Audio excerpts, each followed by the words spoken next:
services by just sitting up there looking good. You look good, but can you do more than that? I want to add value. I want to pray for you.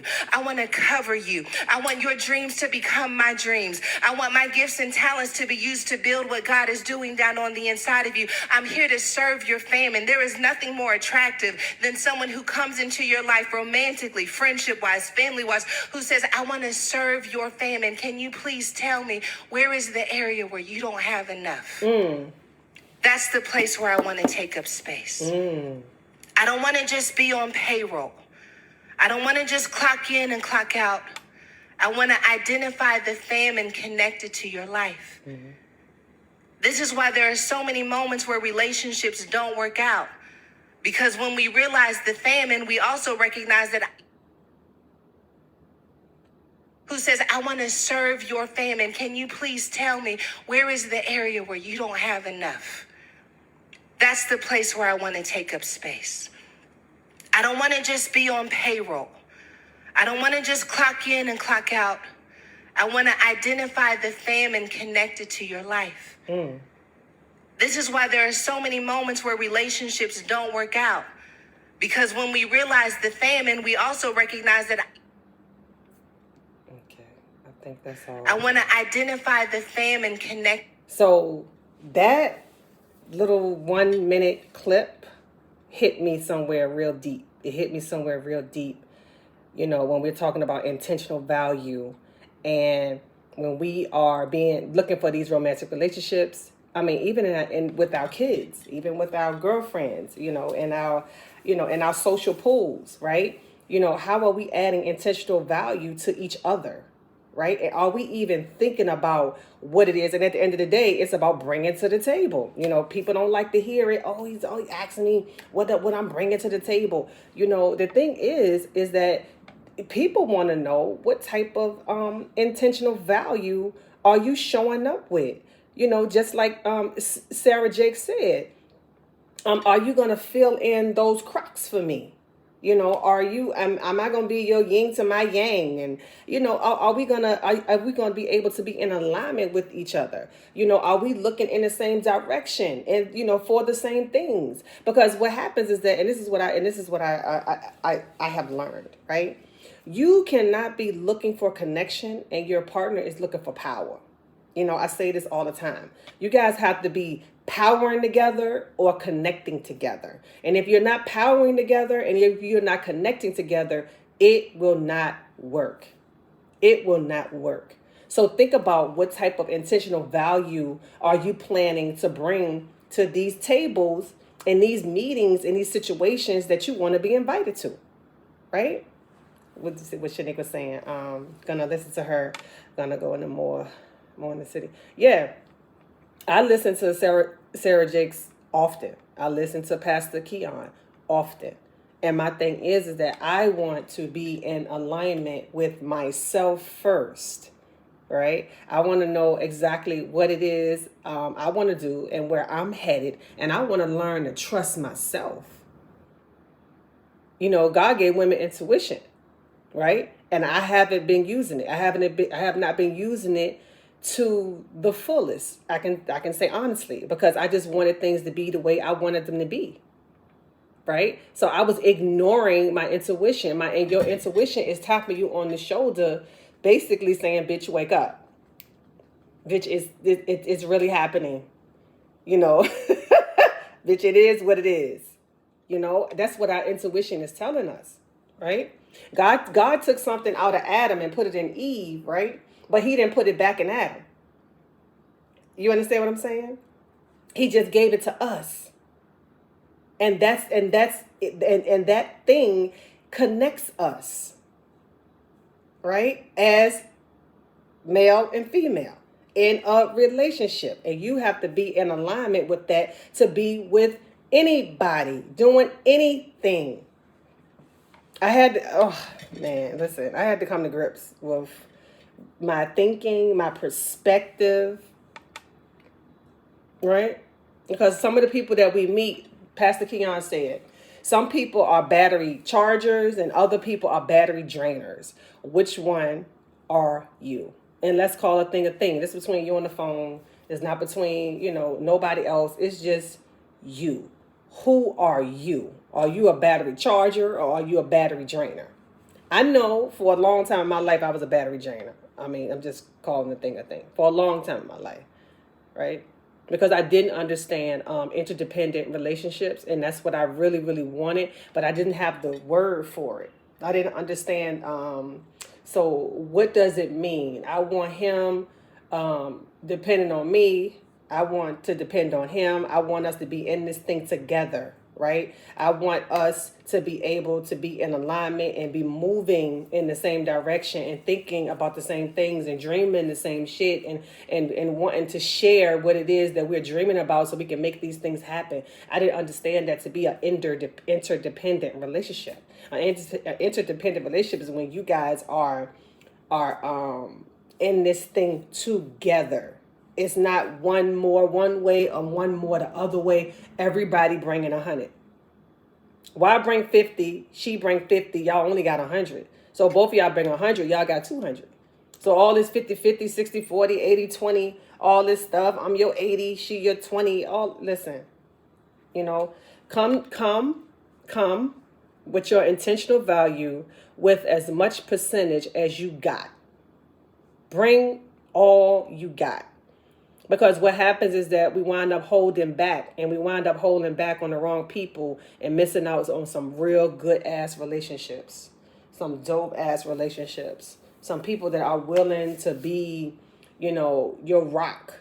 And that's what we all need. We really want somebody to be our rock, right? But when you got a battery that's draining you, just draining the life out of you, what we gonna do with that? What you gonna do with that? What you staying over there for? This thing is totally freaking draining you. And you going outside of the relationship to get charged anyway. So why not, what's going on? Why not give that person that's charging you, and that person that's believing in you, and that person that's bringing some intentional value to your life, why not just be with them 100%? Why not? Why we got to go? Why we got to do all of that, right? And I think that, one of the things that helped me is what I have allowed myself is to be open to feedback, right? I'm open to feedback. I'm open to different perspectives. I'm totally open to it, because the thing is that we don't know what we don't know. And I can say this a million times. We don't know what we don't know because we don't know we don't know. Because you don't know. So you have to open yourself up to different perspectives, because what happens is that when you only have your own, that's kind of a sad place to be, right? I don't want to be a know-it-all. I don't want to be the smartest person in my group. I don't want to be that person. Good morning, Crystal. Good morning, Closet Wardrobe. How are you? Long time no see. I don't want to be that person. I don't. And what I realize is that being that person has not served me at all. So the thing is that be open to feedback, take what you need and leave the rest. Take what you need and leave the rest. And we were talking about adding intentional value. You also got to be flexible.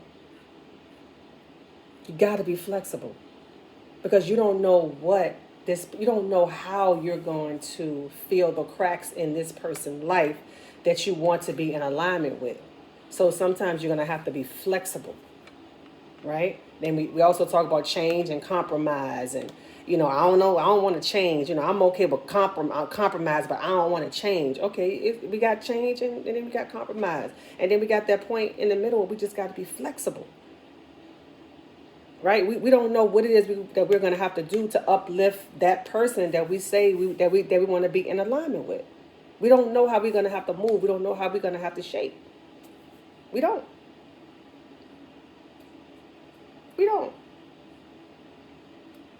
So listen, it's Tough Tuesday, and I'm not here to bust nobody balls. I'm only here to, to share my knowledge of the things that, I listen to, the things that I read, and the things that help me through life, right? And I'm not at that point. A lot of us are at that point. I was talking to my friend this morning, and a lot of women are at that point where they don't need to be with a man, or in a relationship, we want to be, and we want to add intentional value to our person. We want to. I know I do. I mean, I can't speak for everybody, but I know that I do. And I know that I have things that I can share in a relationship, and things that I've learned from other relationships that I would dare not do, moving forward. And that's what relationships are about. We have good ones, we have bad ones. We learn shit. We take what we need and leave the rest. Right, but out of those relationships and those situations that you've been in, make sure you take the good shit. Make sure you take the shit that's going to add intentional value to you, or add value to you. Make sure you take that stuff, right? Don't leave that stuff. Take your loyalty with you. When you unpacking that bag from all those old relationships, take all the good stuff. Take the maturity, take the decisiveness, take all that stuff with you. Don't leave that. Don't leave that stuff, because you're gonna need that along the way. You're gonna need that stuff. That stuff is gonna help you pack your, it comes with your intentional package that you want to share with someone else, right? Because just because it didn't work out the first time don't mean it ain't gonna work out the second time or the third time or the fourth time, right? I am completely open to love. I'm completely open to it. I'm completely open to it not looking the way I'm envisioning in my head that it's gonna look. It's not gonna look that way. I'm gonna tell y'all right now. He may not be tall, dark, handsome. He may not be all of that. He might be light skinned. He might be short. He may be a little overweight, and you may have to, step in the crack and tell him that, I got this friend, and she does juicing, and she does, whatever, and we're gonna get this, and we're gonna get you in alignment with being somebody that you are proud of, because that's what it is at the end of the day. Somebody else being proud of you is cool, but you being proud of yourself is a whole nother ball game. When my son graduated from college, he said, "Mom, the thing I wanted most." Good morning, Red Lip. The thing I wanted most. Good morning, Amani. My son said the thing I wanted the most was to be proud of myself. And when he graduated from college, he said, "Mom, I'm proud of myself. I'm finally proud of myself." And that was enough for me, because I know that him being proud of himself was going to take him to that next level. It was going to propel him to be what he wanted to be for himself, not for me. Not for me. When my son decided to go to, when I told my son that he had to go to college, he said, "Mom, okay, cool. I'll go to college." Like he was doing me a favor. "Okay, Mom, I go to college, but I'm not going for 4 years. I'm not going to college for 4 years. So if you can find me something, or help me find something that I can go for 2 years and I can bust it out. 2 years and I can bust it out. That's all I got for college, Mom. I don't want to do it." Okay. So we found him an accelerated bachelor's program in Orlando, Florida. That was a 2-year bachelor program, no summers off. He went to school a straight 2 years and got his bachelor's. Right? That's what he said that he wanted to do for himself. That's what made him proud of himself. Right? Him going to college wasn't for me. He went to college for him. So when we find ourselves, even, I'm not just talking about romantic relationships. I'm talking about all types of relationships, right? How you show up sometimes is how you show up all the time. I hope y'all write that down. How you show up sometimes is how you show up all the time. It's how you show up in your romantic relationships. It's how you show up with your homegirls. It's how you show up with your homeboys. It's how you show up with your family, your kids, your husband, all of that. It's how you show up all the time. Right? And when we're talking about intentional value, that's the word of the day. How am I adding intentional value to these people that I want to be in alignment with? It's me and my daughter here. My son moved out. Me and my daughter here. I'm constantly thinking about, ever since I heard Sarah Jakes thinking about this, how am I adding intentional value to her? She's a young woman. She's about to go to college next year. Right? She's a young woman about to go to college next year. I need to add value to her. I'm not going to be with her 24/7 when she go to school. I got to make sure whatever I instill in her, she's going to be able to use this on a daily basis when she's not around me, when she's away in college. You know, she can be decisive and she can be mature and she can be honest and she can be loyal on her own. How is she going to stand on her own 2 feet? So think about ladies, you know, especially ladies that have children. And I'm saying ladies because, you know, mama's baby, daddy maybe. That's why I'm saying that. I'm calling the thing a thing. Is that we need to be careful about what it is that we are instilling in our children, because our children don't do as we say, they do what we do. Let me say that again. Your kids don't do what you say, they do what you do. So if you crazy with money, they're going to be crazy with money. If you crazy, you know, one of those mothers that are very, you know, kind of out there and, you know, and your daughter see how you move in your relationships, she's going to probably be the same way. Right? So we got to be very careful about the things that we allow our children to see us do. Because not a lot of kids, not too many kids say that, you know what, I just want to be everything my mother wasn't. Not a lot of kids have that. Not a lot of kids have that. I came to a point in my parenting where I said that I want to give my kids everything that I didn't have growing up, which took me to a place of overcompensating with my children, because I wanted them to have every single thing. I didn't care how wasteful they were. They can go in the refrigerator and eat the food or not. And they were running amok because I was just in that lane of, I wanted my kids to have everything that I didn't have. I wasn't privy to open up the refrigerator unless I asked. I wasn't privy to cook nothing in my mother's house unless I asked. I could not. I couldn't go out the front door unless I asked. I couldn't open the door for nobody unless I told my mother who it was or whatever. You know, I answered the phone when she said answer the phone. You know, a trip. No, it wasn't no trips.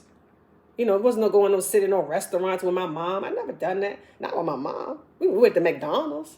We did, you know, little shit like that. You know, but my mother gave what she could afford, right? And then she knew what she knew. She did what she knew how to do. Right? And at that point in you know, in my mom's life, you know, my mother was only 16 when she had me. So it's like, it is what it is. Now we come to this point, we in 2022, we privy to so much stuff. We have so much stuff to offer our kids right now, but we got to police that stuff. We have to police that stuff, especially at a very young age. We have to police that stuff. We do.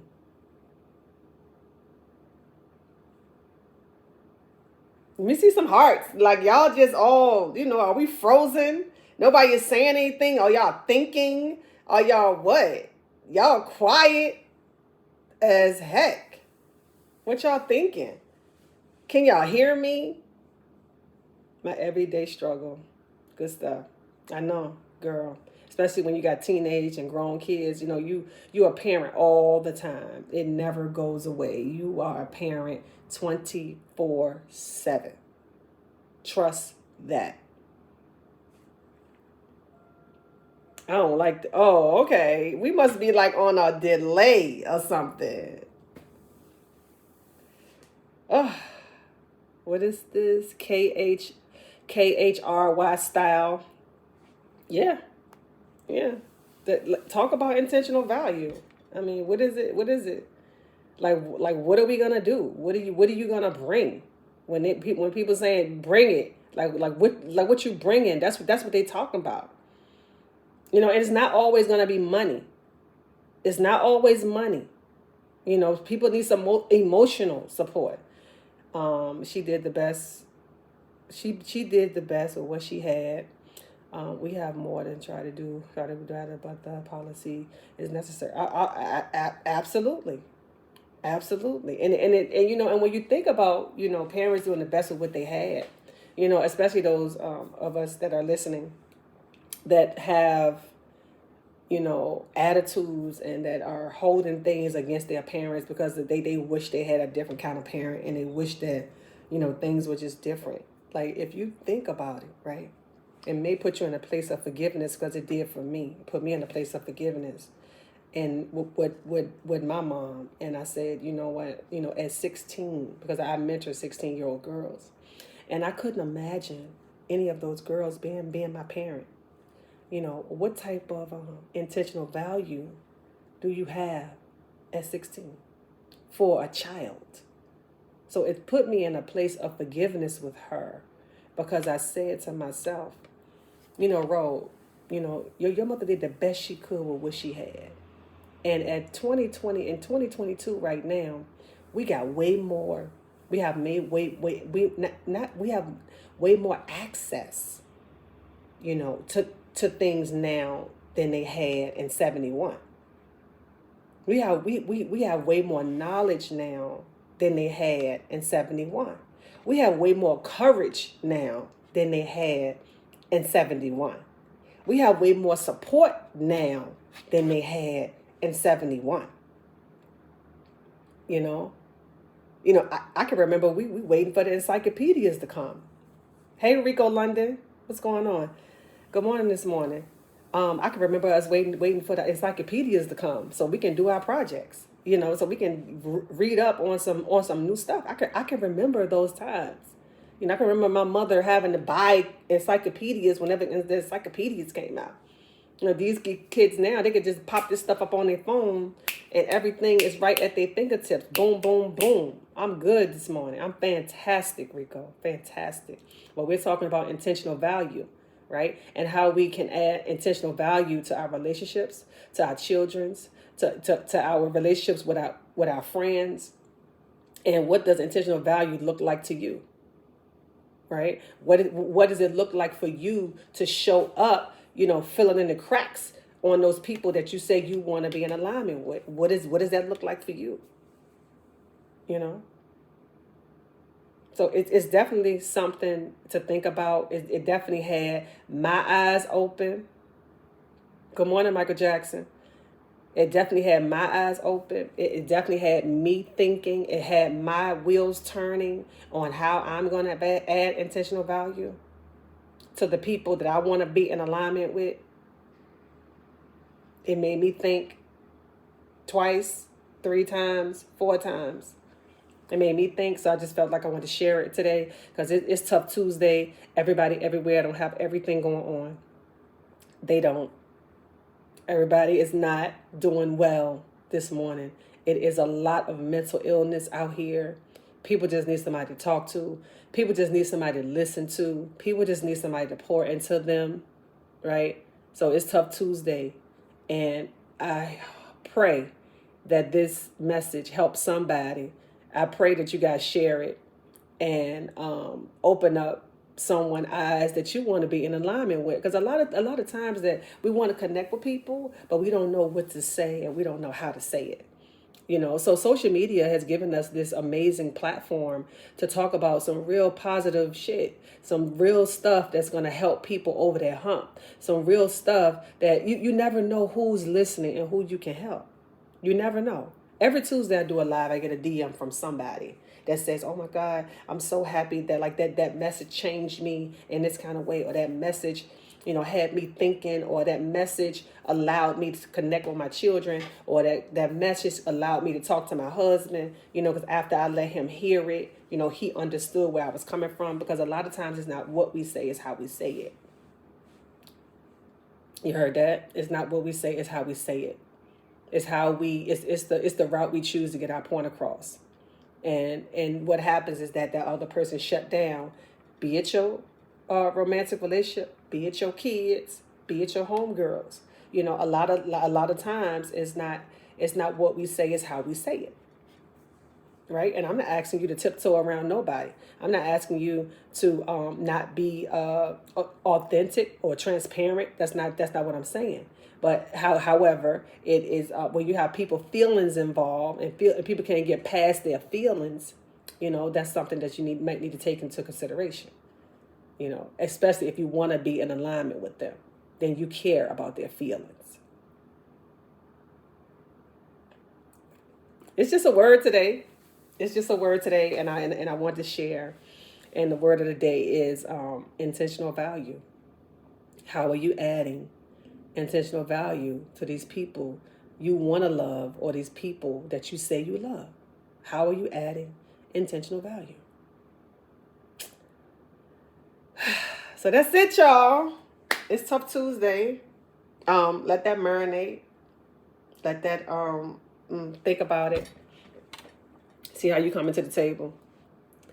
And because either you come into the table, you bring in a table, and even if you bring in a table, you still it has to be a valuable table. You know, it has to be a durable table, a stable table that can hold you and them, whoever it is.